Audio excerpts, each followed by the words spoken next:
RAM 1500 wheel spaces will not affect the alignment of your vehicle at all, as long as you didn't move your suspension and the spaces on the two wheels are in the same thickness. To understand why there's no effect against alignment, you need to know how RAM 1500 wheel spaces work.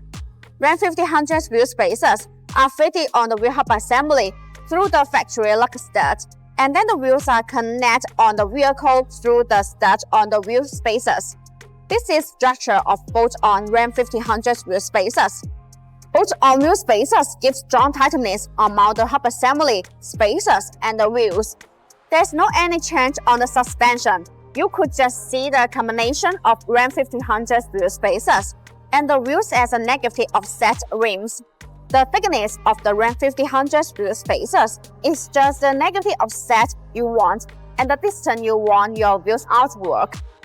Grand owners or off-road enthusiasts may worry about whether RAM 1500 wheel spaces are tough enough to support the gauge strength during the adventure. The materials of the RAM 1500 wheel spaces decides their performance and lifespan. For hardcore SUVs and pickups, aluminum alloy cell 075T6 is the best performance material so far.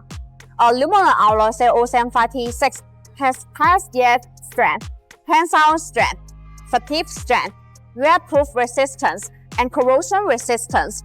Lists it as the first request when choosing RAM 1500 wheel spaces. Wheel spaces could be classified into slip-on the bolt-on wheel spaces and lock-century and hub-century spaces. The optimal choice is both on hub-century RAM 1500 wheel spaces.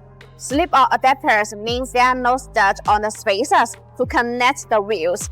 Lock-century wheel spaces means there are no steps on the center bolt to tightly fit to the ram hub.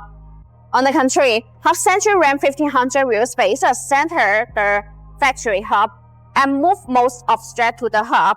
Installing RAM 1500 wheel spaces will not affect the alignment. What you need to care for is wheel spacer itself.